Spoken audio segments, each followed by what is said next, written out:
My name is Marina Oliveira. I am 24 years old and I come from Brazil. I have brown wavy hair that falls down my back. My eyes are green and my skin has a light tan.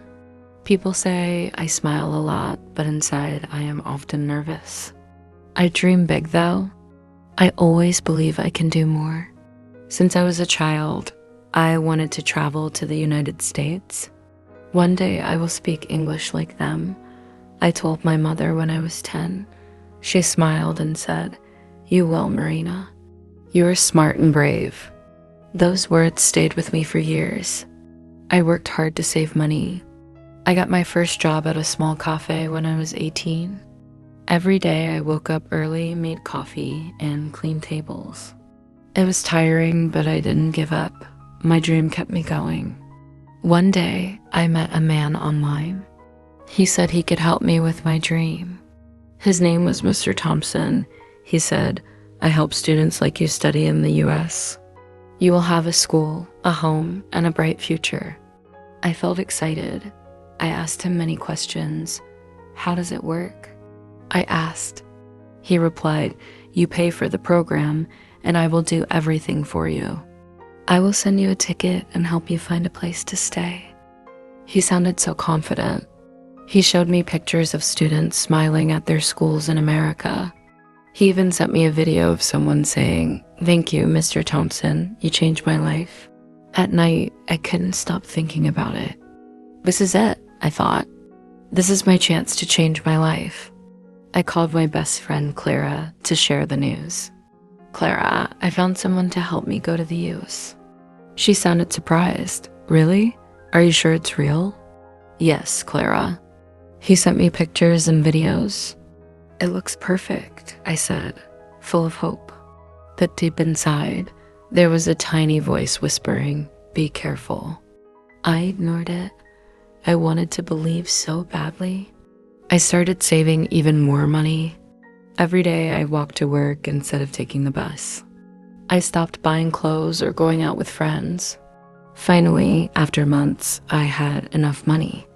I sent it all to Mr. Thompson. "Your ticket is ready," he told me. I felt so happy. That night, I wrote in my diary, "Dear diary, I am going to America. My dream is coming true. I am scared, but I know this is the start of something amazing." I could almost feel the cool American air on my face. I imagined myself walking in big cities, learning English, and making new friends.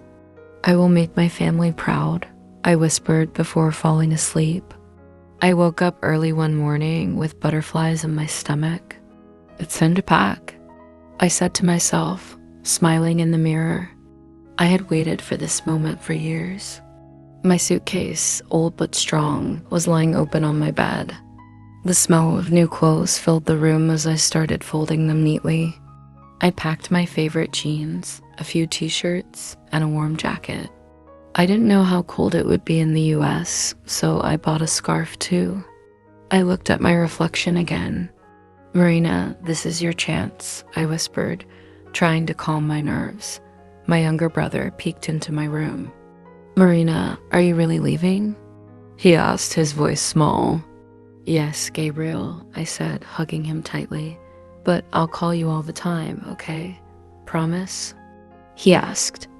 "I promise," I said with a smile, even though my chest felt heavy.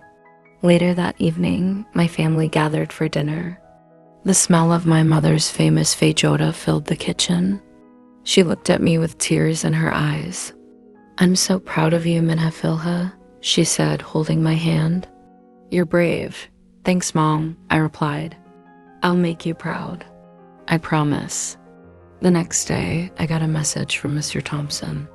"Everything is ready," he said. "Your flight is confirmed. Be at the airport at 6 a.m. Friday."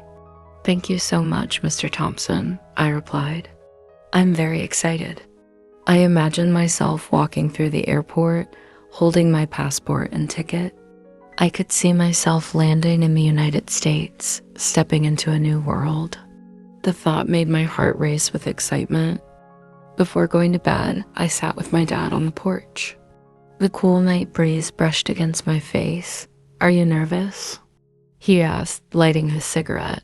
A little, I admitted. But I'm ready, Dad. He looked at me with a serious face. Always trust your instincts, Marina, and call us if you need help. I will, I said, squeezing his hand. That night, I couldn't sleep. My mind was full of images, tall buildings, new friends, and learning English every day.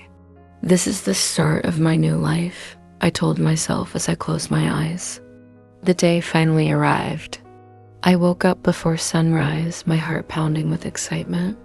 Today's the day, I said out loud, looking at my packed suitcase near the door. I got dressed quickly, wearing my best outfit for the flight. My mother hugged me tightly at the door, her eyes red from crying. Take care, Marina, she said softly. I will, Mom. Don't worry, I replied, holding back my own tears. At the airport, everything felt so big and busy. People rushed past me with their luggage, and announcements echoed through the halls. I clutched my passport and ticket tightly, feeling a mix of nervousness and excitement. This is it, I thought. I'm finally going to the US. When it was my turn, I handed my ticket to the airline staff with a big smile.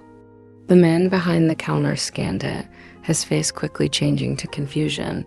I'm sorry, ma'am, he said. This ticket is not valid. I blinked, not understanding. What do you mean? It's my ticket. I'm flying to New York, I said, my voice shaking. He looked at me again, this time with pity. This ticket is fake, he explained. You can't board the plane with this. My hands began to tremble. Fake? That's impossible. Please check again. I begged, tears forming in my eyes. He scanned it once more, shaking his head. I'm sorry, he repeated. You'll need to contact whoever sold this to you. I stepped away from the counter, my legs feeling weak. My heart was racing as I pulled out my phone to call Mr. Thompson. He'll fix this, I told myself. But when I dialed his number, it went straight to voicemail. I called again, and again, nothing. Panic started to set in. My suitcase felt heavier, my chest tighter. I sat on a bench near the gate, my hands gripping my phone. This can't be happening, I whispered to myself. It's a mistake. It has to be a mistake. After what felt like hours, I realized the truth. I was tricked. Mr. Thompson wasn't going to answer. He wasn't going to help me. He had taken my money and disappeared. I stared at the people around me. Families were hugging, friends were laughing, and passengers were boarding their planes. But I just sat there, frozen as the reality hit me. My dream was gone, my money was gone. I felt small, lost, and completely alone. When I got home, the house was quiet. My suitcase felt heavier than before, even though it was still full. I opened the door and my mother looked up from the kitchen table. Marina, what are you doing here? She asked, her face full of confusion. I couldn't hold it in anymore. Tears streamed down my face as I dropped my bag. It was a lie, Mom. The ticket wasn't real, I said, my voice breaking. She rushed to me, pulling me into a tight hug. Oh, Minha Filha, she whispered, stroking my hair. What happened? Tell me everything. I told her and my father everything, how Mr. Thompson seemed so trustworthy, how he sent me photos and videos, and how the airline said the ticket was fake.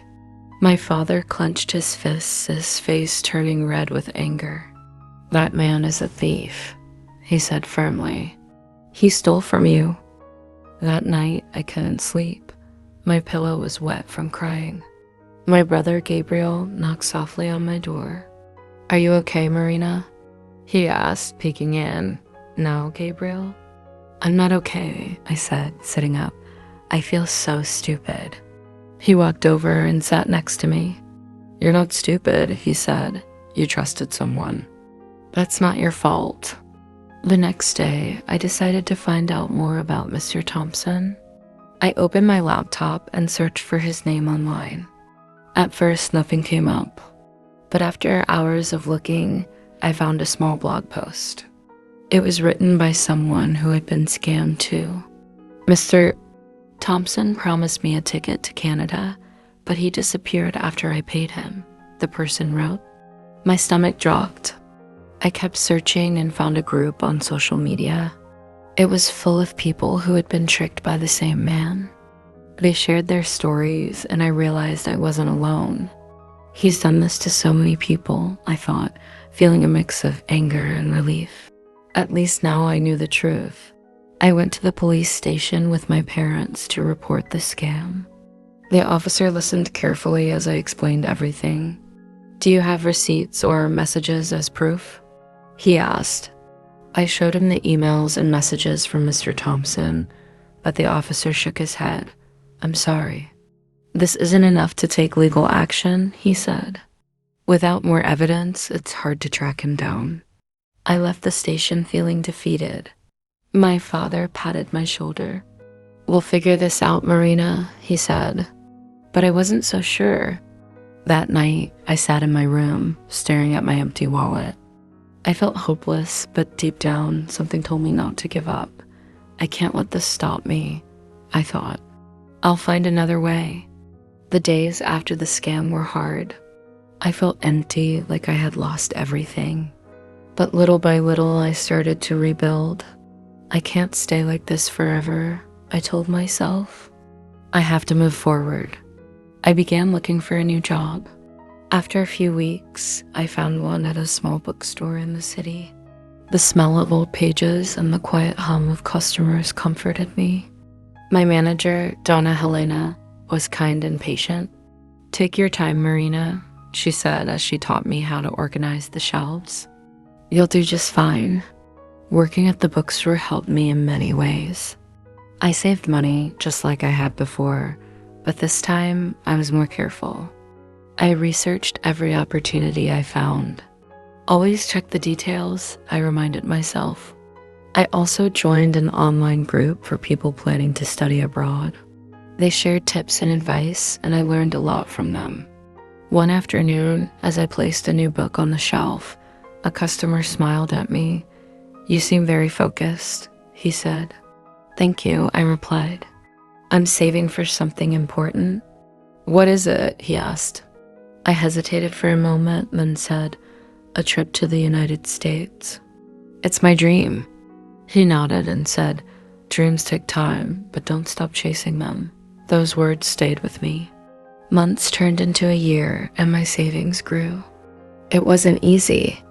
There were days when I felt tired and frustrated, but I kept going. I wanted to prove to myself that I could do it. During this time, I changed too. I became more careful, more patient, and more determined. I learned to trust my instincts and to ask for advice when I needed it. Most importantly, I stopped blaming myself for what had happened. It wasn't my fault, I told myself. I just trusted the wrong person. One evening, I sat with my family at the dinner table. My mother looked at me and smiled. "You seem happier, Marina," she said. "I am, Mom," I replied. "I'm not giving up. I'll get there one step at a time." In the end, I knew my dream was still possible. It would take time and effort, but I was ready for the challenge. The experience with Mr. Thompson had hurt me, but it also made me stronger. I'm not the same Marina anymore, I thought. I'm better, smarter, and ready for the future. As I lay in bed that night, I smiled to myself. The journey was far from over, but I felt proud of how far I had come. "One day, I'll walk the streets of New York," I whispered. "And when I do, I'll remember this moment and how it all started." Thank you for watching. Enjoyed the story? Subscribe to learn English through stories. Like, turn on notifications, and comment your city and country. See you next time.